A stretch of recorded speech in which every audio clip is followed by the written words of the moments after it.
Hello students, last video में electric circuit के बारे में डिस्कस किया। इलेक्ट्रिक सर्किट के अंदर हमने पढ़ा कि इलेक्ट्रिक सर्किट्स को हम कैसे बनाएंगे। सेल की हेल्प से, बैटरी की हेल्प से, उसके अंदर हमने की यूज करी, उसके अंदर हमने रेजिस्टेंस यूज किया, एमीटर वोल्ट मीटर यूज किया, और हमने ये भी पढ़ा कि मीटर को वोल्ट मीटर को कैसे सर्किट के अंदर कनेक्ट करते हैं। गैल्वेनोमीटर के बारे में पढ़ा कि गैल्वेनोमीटर सर्किट के अंदर कैसे करंट को डिटेक्ट करेगा। Now we will discuss about the Ohm's law. Ohm's law, according to the Ohm's law at the constant temperature. Ohm's law के अंदर हम ये पढ़ेंगे कि आई और वी के बीच में क्या रिलेशन होता है, मतलब करंट और वोल्टेज के बीच में क्या रिलेशन होता है। जैसे हम घर में देखते हैं कि हमारे घरों के अंदर जो वोल्टेज कम आती है, तो वोल्टेज कम आने का मीनिंग है कि करंट भी सर्किट के अंदर कम आ रहा है। सर्किट के अंदर करंट कम आ रहा है तो बल्ब भी क्या करता है, कम ग्लो करता है। मतलब वोल्टेज कम आने से सर्किट के अंदर करंट क्या हो गया, कम हो गया। करंट कम होने से वोल्टेज भी क्या हो, करंट कम होने से क्या होगा, बल्ब भी कम ग्लो करेगा। इसका सेकंड केस क्या हो सकता है कि घर में वोल्टेज ज्यादा आ जाए। वोल्टेज ज्यादा आएगी तो करंट क्या होगा, ज्यादा होगा। करंट ज्यादा आने से या फिर वोल्टेज ज्यादा आने से क्या आएगा, बल्ब भी क्या हो सकता है, फट सकता है। डिपेंड करता है कि वोल्टेज कितनी आ रही है। हम इसके अंदर ये पढ़ेंगे कि वोल्टेज और करंट का आपस में क्या रिलेशन होता है। According to the Ohm's law at the constant temperature, temperature constant होना चाहिए, मतलब टेम्परेचर ना कम हो ना ज्यादा हो। The current flowing through the conductor is directly proportional to the potential difference through the conductor. अभी मैंने आपको बताया कि जैसे जैसे करंट बढ़ेगा वैसे वैसे वोल्टेज बढ़ेगी, फिर जैसे जैसे V बढ़ेगा वैसे वैसे I बढ़ेगा। देखते हैं हम इसके अंदर ओम्स लॉ में मैंने क्या बताया कि जैसे जैसे करंट इंक्रीज होगा वैसे वैसे वोल्टेज भी इंक्रीज होगी। मतलब करंट किसके डायरेक्टली प्रोपोर्शनल होगा, V के। करंट किसके डायरेक्टली प्रोपोर्शनल होगा, V के, एट कांस्टेंट टेम्परेचर।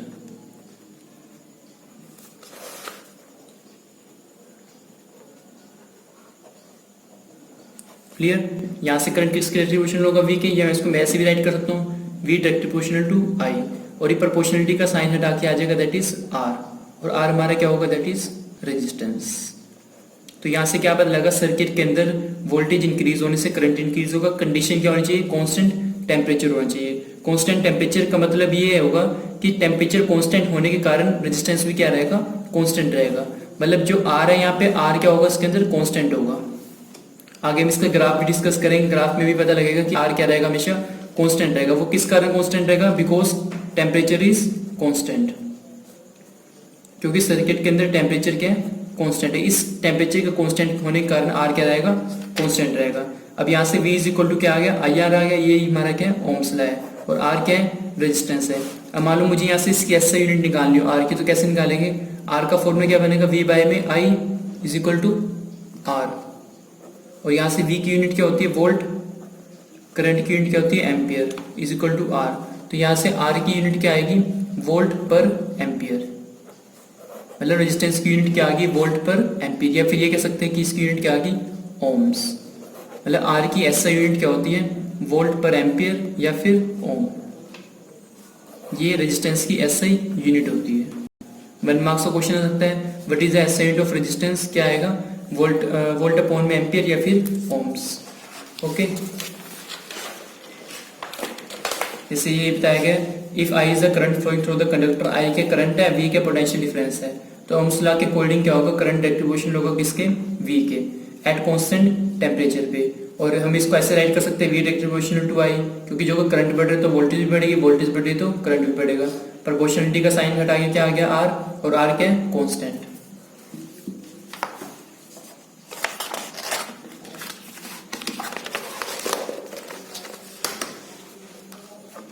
R के constant, very R is called constant, called resistance of the conductor. R के कांस्टेंट, इसको हम क्या बोलते हैं, resistance of the conductor. The value of the resistance depend on the nature of the material, length and the area of cross section of the conductor and temperature. जो R है, R की value किस किस के ऊपर depend करती है, nature of material के ऊपर। नेचर ऑफ मटेरियल का मतलब वो वायर किसकी बनी है, कॉपर की बनी है, सिल्वर की बनी है, नाइक्रोम की बनी है, and area of cross section, उसके एरिया ऑफ क्रॉस सेक्शन के ऊपर, मतलब वो वायर मोटी है, थिन है या फिर थिक है, उसकी लेंथ के ऊपर कि वो वायर कितनी बड़ी है, मतलब उस वायर की लेंथ कितनी है, उस वायर का एरिया ऑफ क्रॉस सेक्शन कितना है, और वो वायर किस चीज की बनी हुई है, नाइक्रोम की बनी हुई है, सिल्वर की बनी हुई है, एंड टेम्परेचर, टेम्परेचर के ऊपर भी डिपेंड करता है। तो यहाँ से V is equal to IR हमने फॉर्मूला पढ़ा था, तो V by I is equal to क्या आ गया, R आ गया। भाई R बताया, R क्या है, कॉन्स्टेंट, तो यहाँ से V के पोटेंशियल डिफरेंस, I के करंट है, तो यहाँ से आई इज इक्वल टू क्या आ गया, वी बाई आर आ गया। अब इस रिलेशन से क्या क्या पता लगा, अभी मैंने आपको एरिया ऑफ क्रॉस सेक्शन वाला बताया कि एरिया ऑफ क्रॉस सेक्शन पे भी डिपेंड करते हैं। देखते हैं एरिया ऑफ क्रॉस सेक्शन पे कैसे डिपेंड करता है। जैसे हम देखते हैं कि गीजर के अंदर क्या होती है, एक मोटी वायर यूज होती है, बट उस मोटी वायर में रेजिस्टेंस उसका क्या होता है, करंट होता है। कैसे पता लगा करंट कम, कैसे पता लगा कि उसका रेजिस्टेंस कम होता है। अभी मैंने आपको कहा है कि उस सर्किट के अंदर मोटी वायर यूज हो रही है, गीजर के अंदर मोटी वायर यूज हो रही है, तो उसका रेजिस्टेंस क्या होगा, कम होगा, क्योंकि हम देखते हैं कि गीजर के अंदर हमें करंट की रिक्वायरमेंट ज्यादा होती है। जो गीजर है हमें उसमें करंट क्या चाहिए, मोर चाहिए, करंट क्या चाहिए, मोर चाहिए। और हम उसमें क्या यूज करते हैं, थिक वायर यूज करते हैं। थिक वायर का मतलब मोटी वायर यूज करते हैं। अब ऐसा क्यों, हमने फॉर्मूला पढ़ा है V is equal to I R, तो यहाँ से फॉर्मूला क्या आएगा, I is equal to V by में आर। आई का फॉर्मूला क्या बनेगा, V बाई में आर। अभी मैंने आपको कहा है कि करंट ज्यादा होगा, जो अगर करंट उसके अंदर ज्यादा फ्लो कर रहा है तो रेजिस्टेंस क्या होगा, कम होगा। अब मान लो ये कह रहे हो कि रेजिस्टेंस कम है, रेजिस्टेंस कम का मतलब है रुकावट कम है, रुकावट कम होने का मतलब करंट इजिली फ्लो कर सकता है। अब गीजर के अंदर करंट ज्यादा फ्लो करता है, करंट ज्यादा फ्लो होने का मतलब क्या है, रुकावट कम है, मतलब उसका रेजिस्टेंस क्या है, कम है, उसका रेजिस्टेंस कम है। और यहां से थिक वायर यूज हो रही है, थिक वायर का मतलब एरिया क्या है, उसका मोर है। तो यहां से क्या पता लगा, आर इनवर्सली प्रोपोर्शनल होगा किसका, किसके 1/a के। दोबारा देखते कैसे पता लगा, देखो गीजर के अंदर करंट ज्यादा यूज होता है, ज्यादा फ्लो होता है, मोर फ्लो होता है। और थिक वायर के अंदर, थिक वायर का हम ओवन के अंदर भी कह सकते हैं, थिक वायर का मतलब मोटी वायर के अंदर करंट ज्यादा फ्लो हो रहा है। करंट ज्यादा फ्लो होने का मतलब है रुकावट कम है, रुकावट कम होने का मतलब अब करंट ज्यादा किसमें फ्लो हो रहा है, थिक वायर के अंदर। तो यहां से क्या पता लगा कि रेजिस्टेंस कम है, जो अगर रेजिस्टेंस कम होगा तो एरिया ऑफ क्रॉस सेक्शन ज्यादा होगा, एरिया ऑफ क्रॉस सेक्शन ज्यादा होगा तो करंट भी क्या होगा, कम होगा। तो यहां से क्या पता लगा, are directly proportional to 1/a या और are inversely proportional to 1/a और are inversely proportional to 1/i। मतलब रेजिस्टेंस ज्यादा होगा तो एरिया ऑफ क्रॉस सेक्शन कम होगा, रेजिस्टेंस ज्यादा होगा तो करंट कम फ्लो करेगा। या हम इसको दूसरे केस से पढ़ सकते हैं कि रेजिस्टेंस गीजर के अंदर क्या होता है, एरिया ऑफ क्रॉस सेक्शन उसका ज्यादा होता है, एरिया ऑफ क्रॉस सेक्शन ज्यादा होगा तो रेजिस्टेंस भी क्या होगा, उसके अंदर कम होगा, रेजिस्टेंस कम है तो करंट उसके अंदर ज्यादा फ्लो करता है। मतलब गीजर की वायर के अंदर क्या होता है, उसका एरिया ऑफ क्रॉस सेक्शन ज्यादा होता है, एरिया ऑफ क्रॉस सेक्शन ज्यादा होने से रुकावट कम होती है, रुकावट कम आने से करंट इजी फ्लो कर जाता है। इसलिए हम गीजर के अंदर या ओवन के अंदर क्या यूज करते हैं, थिक वायर यूज करते हैं। आगे देखते हैं the current is directly proportional to potential difference, कि करंट क्या होगा, डायरेक्टली प्रोपोर्शनल होगा किसके, पोटेंशियल डिफरेंस के।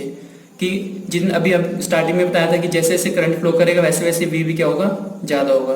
Current is inversely proportional to the resistance, इसको हम डिस्कस करते हैं कि करंट इनवर्सली प्रोपोर्शनल रेजिस्टेंस के कैसे होता है।